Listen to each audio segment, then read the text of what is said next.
Good afternoon. Good afternoon. You look stunning. I am so excited to welcome you to Bowie State University and to our first celebratory Women's History Month tea. So because it is the first, you have made history by being here. So I think we need to give ourselves a round of applause.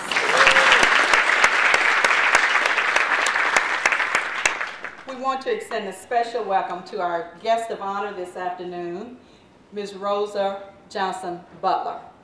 Ms. Butler has agreed to come and share with us at the tea through a book discussion, but she was also gracious enough to attend classes this morning where she interacted with 2 classes of students on the campus.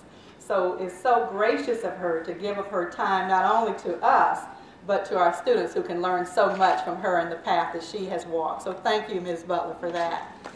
Ladies and gentlemen, please welcome co-author of Maya Angelou, A Glorious Celebration, Maya Angelou's niece and official archivist, Mrs. Rosa Johnson Butler. This book came about initially by a dear friend of hers, Dr. Richard Long, who's a professor at Emory University. And we worked together on this project for about 3 years. It's an ongoing project. And one of the reasons I was selected to work with Dr. Long was because I am her archivist. And I have at my disposal every paper, every note, every card. I have thousands of photographs. You know, it seems, as I tell my aunt often that it seems like there was always a photographer around. You know, from the time, and you'll notice that there are photographs in here of her from age 7, and 17, when she was a dancer, and when she traveled in Europe and Cairo and all over. And so I have thousands of photographs of her. And to pull this together, it was really challenging for me in that not only am I her niece, but I'm a big fan, you know? And so the editors told me I could only have 150 photographs. Oh, that was so difficult. Oh my gosh, because I think every photograph is the best photograph. Oh no, I want to use this one. Oh no, Miss Johnson Butler, we can't use that one. We have too many.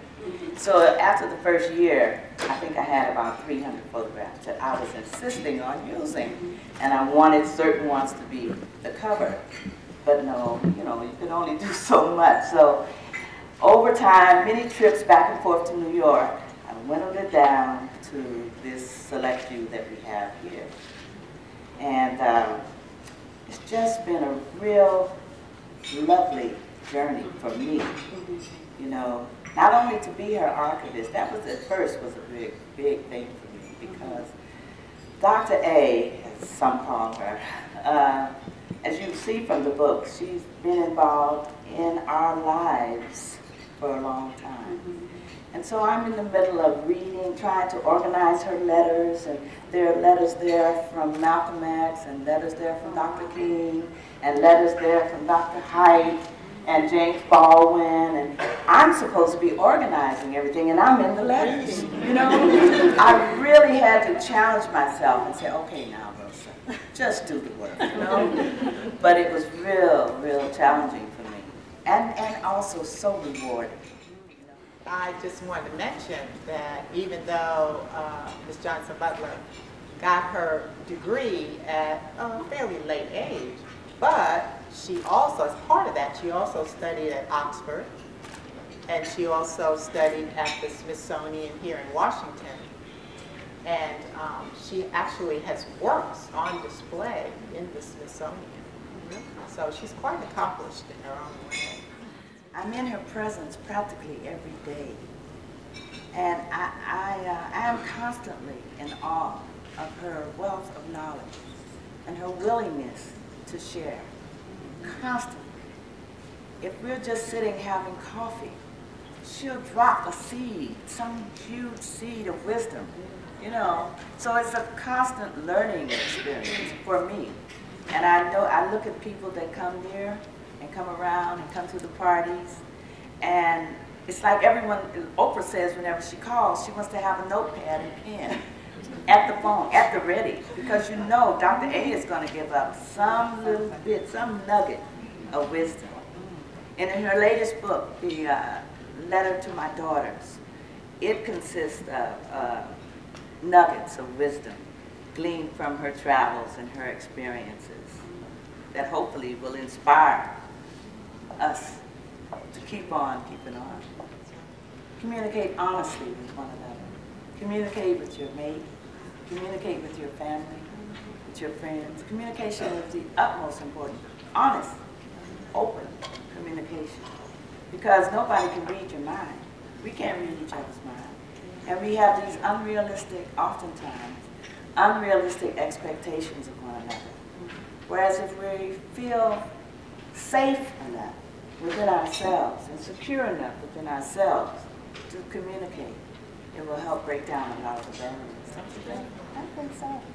And I think also that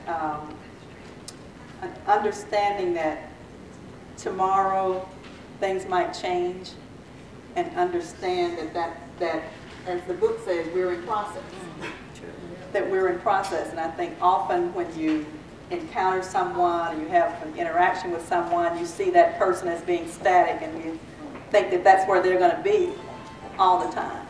But hopefully we're all in process, that as you grow and that other person grows, that you can grow together and in understanding. But just knowing that, I think, is important, that what you're seeing now is a snapshot of that person today.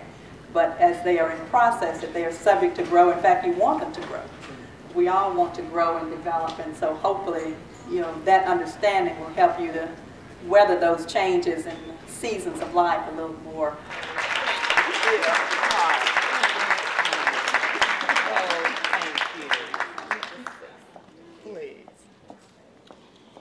This has just been a fantastic day for me. Really. I've been to a few other campuses and done this, but this is the place. In fact, I've decided my granddaughter will come to this school. Yes, that's right. And I love the cooperative spirit. And Yolanda Pruitt, this lady here, she's somebody wonderful, as well as, of course, the other ladies. But this one, I've been in communication with her, and I thank you, and God bless you for all that you're doing. Thank you, ladies. Thank you. Gentlemen, thank